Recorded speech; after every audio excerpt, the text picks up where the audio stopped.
Hello everyone. So I'm just making an update video because,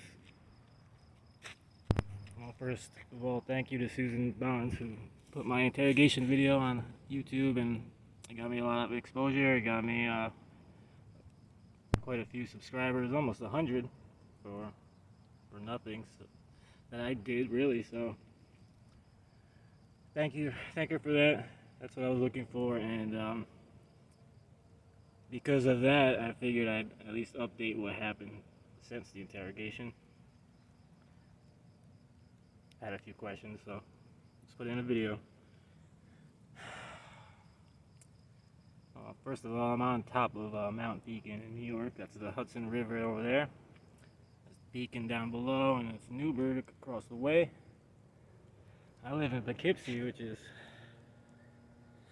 you can see it from there. I was pointing it out, but I didn't come up here for a real special occasion. I've been hiking up here every day.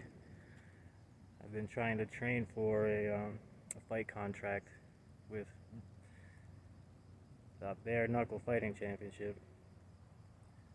Been on a bit of an adventure with that. So I walk up here every day. Pretty steep hike. It's my second day of walking up without taking a break, which is the goal, you know. Just want to walk up here like just walking to my car, you know. So it's much better than looking at me. I guarantee you that, but that's me. Okay, so I'll probably talk about that in the future. But for now, what happened after the interrogation? Well, I was booked, and we had more of an argument about everything and how they're lying, and how I know they're allowed to lie. And they put me in a cell. It was just a quiet police station, and I went to bed almost immediately, and I woke up early in the morning to be transported to New Rochelle, which is, I guess, where the crime was reported. I was taken in to City Hall and put in their cells. Quite a long wait.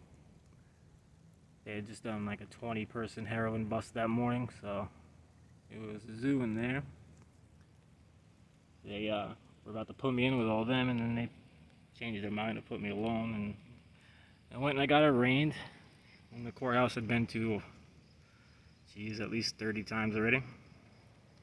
They set a $20,000 bond or bail, and they sent me to the jail that the ex from this whole situation and the boyfriend she's with work at as guards.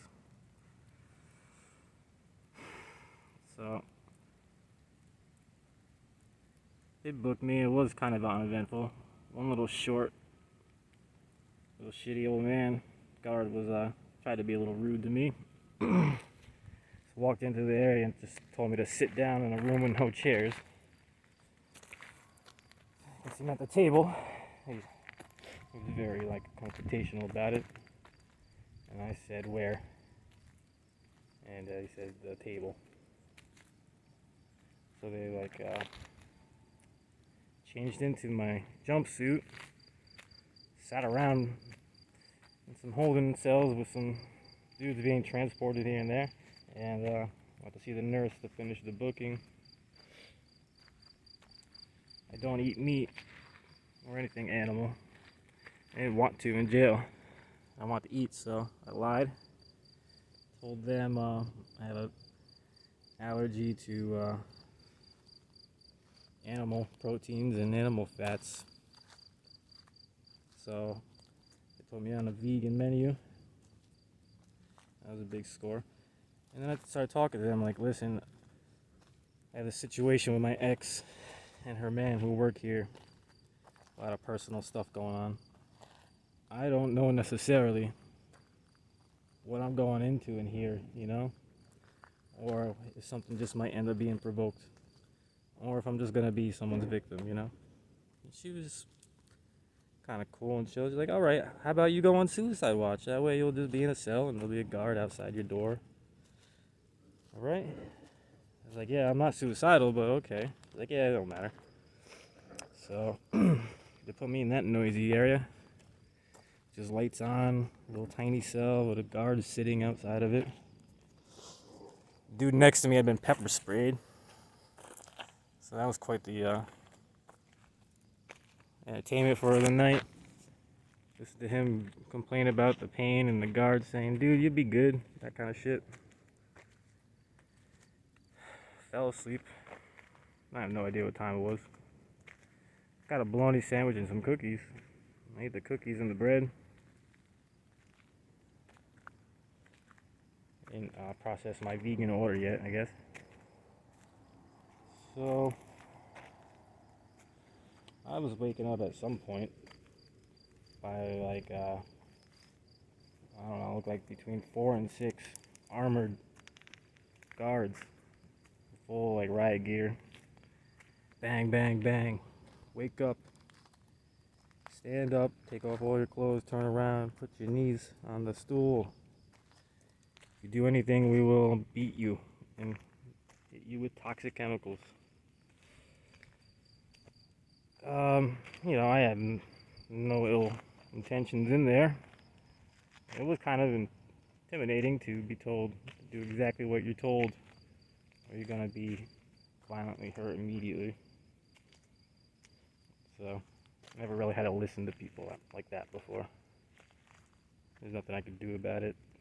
There was no time for shenanigans, right? And then they marched me to solitary confinement. Apparently the detective had gone through my phone without warrant, saw some things, I guess maybe because the relationship, with guards. And I had signed up, registered with the state to compete in like an MMA organization. He might have just put that together and thought I was an actual physical threat to the place. And he called the warden, and then the warden put me there as maximum threat, which meant I couldn't contact anyone. Didn't even have paper or an envelope to even write a letter, and they wouldn't send it out if I did. And I had contacted nobody on the outside since the arrest. So, let me just get to it. It's 5 days of solitary confinement, or 4 days. My boss had bailed me out on that Friday. Very nice man. Let me come back to work and all of that. It was kind of crazy. I was bailed out of jail after being all this for 5 days. And I was working my job in like 7 hours after that. That was mind melting for sure that day. And then the court process started. Legal aid took my case. First off, there was a extreme risk protection order, new red flag law that was put on me. I was one of the first that was used on New York. No one even knew what it was about, not even the judge having the hearing. I didn't show up because it wasn't even in the system. It's actually only in the jail system. So if I was still in jail, I would have been transported there, but no one knew what was going on. Anyway, we decided to fight the constitutionality of that.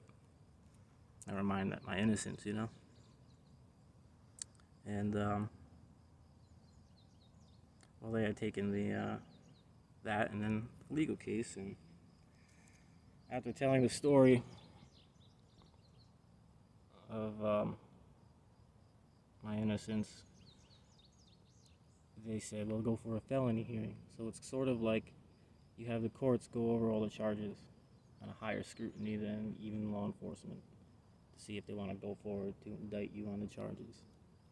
So the state has to now basically present their case formally to the courts to make sure that the felony is viable. And the state adjourned, and they kept adjourning. I don't want to say maybe like 10 times or so, because they couldn't prepare this case for, felony, basically. So I after months of that, they finally said, you know what, we're dropping the felony. We're going to rearraign you on these charges, but as a misdemeanor instead. So I lost legal aid because they don't handle misdemeanors. I was given public, whatever the public representation, the lower form, the non-felony form. This lawyer's name was Costa, and I'd say like about a week after that, the COVID hit, everything stopped. In that process, Costa became a judge, so he had to stop representing me. I was given a new one. All of this involves like court personnel, cop personnel. So the new one I got, Matisi, is his name. He said, "Oh, I know too many people on the other side of this case. Gotta get out." It was given to this woman, Miss Lobo, who was apparently a great lawyer. She probably really is, but we didn't get along. We kind of had what I thought was a discussion about what evidence is. I guess she is just used to compliant clients, and I don't know. I'm getting the impression that my insistence on innocence as someone with public aid is just a pain in the butt, you know? So, I've learned how lawyers are with their time. I scheduled a time to talk to her, which I couldn't make, and I had to switch. She used that as an excuse for me just not being negligent with showing up or something, so she dumped me out. I got my current lawyer. Nice guy all around, I guess, but kind of had to argue my innocence with him. A little too apathetic for my taste. He was of the attitude, well, I don't know if you're innocent. Sure, you're innocent, you say so. And that's fair, but there was just too much to worry about in an attitude like that. So I asked for a removal from him, and the judge didn't like that. We did that in a teleconference. Well, in between this, the state had asked this lawyer if I would like to take a violation with a sealed record after a year of not doing anything bad, the bare minimum punishment to get a conviction, basically a ticket. And I said, absolutely not. Of course not. I'm innocent. I'll go to trial on this. And, of course I would. What? If they had anything on me, and of course they don't, they'd be happy to do a felony, They'd be happy to settle for a misdemeanor. They would never have gotten it down to one in the first place. But yeah, they just want a conviction. That's what they do. They don't care about the situation, They're not in the business of caring. That would be kind of taboo. There's a professionalism to it here, and I'm stuck in it, so.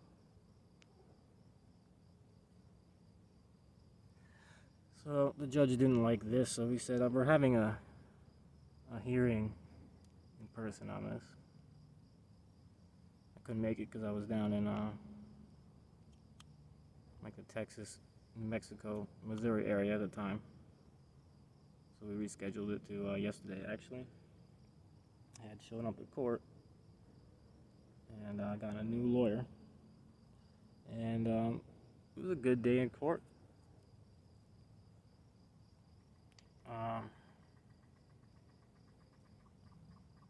The hearing started, and he had asked me he asked my lawyer if he discussed this with me, if he thought that these things could be resolved, and he said the lawyer said that he did not see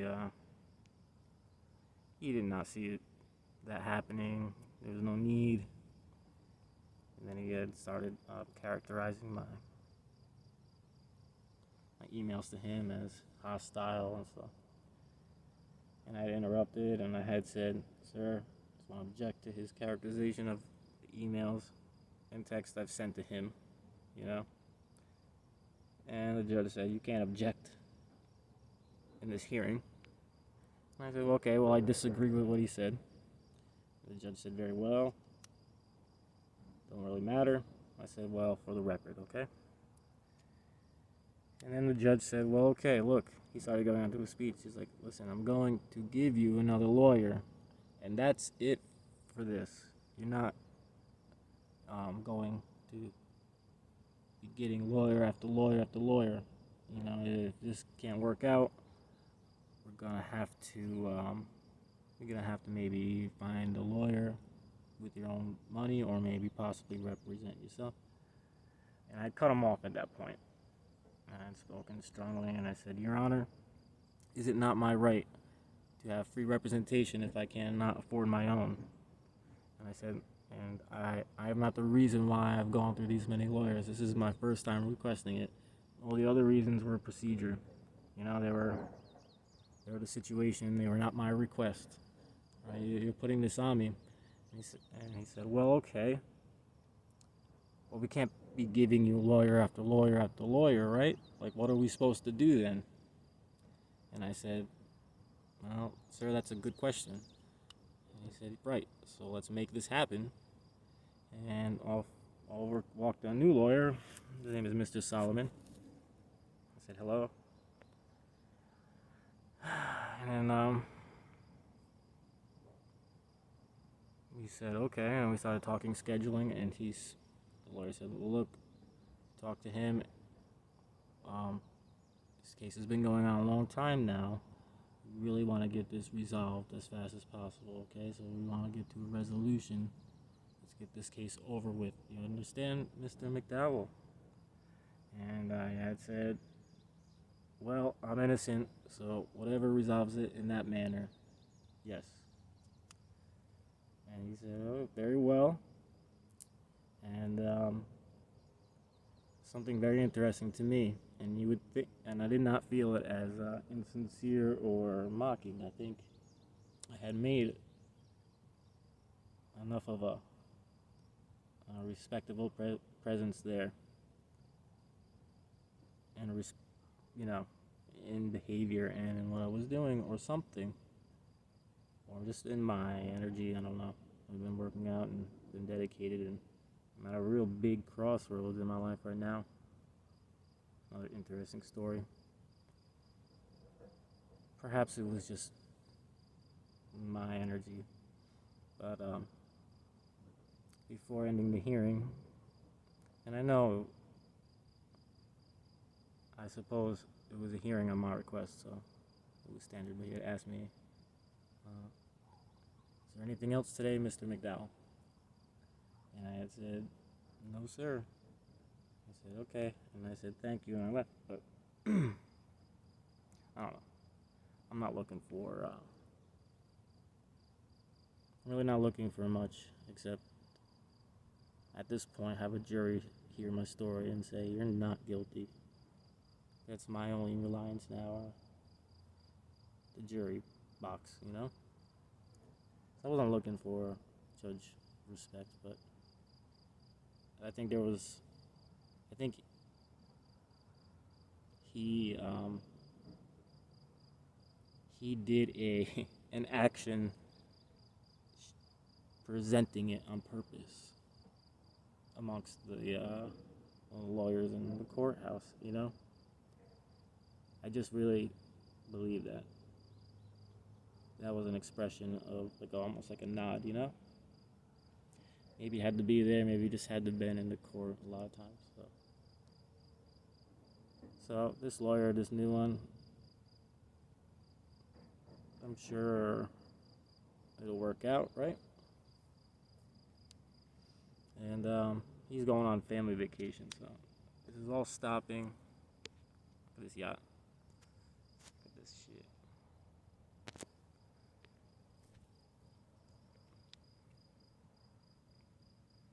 my god. Fired.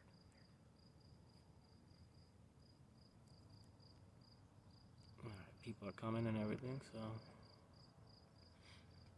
August 12th, the new date. We'll see what the state comes back with. And I'll be back. Thank you.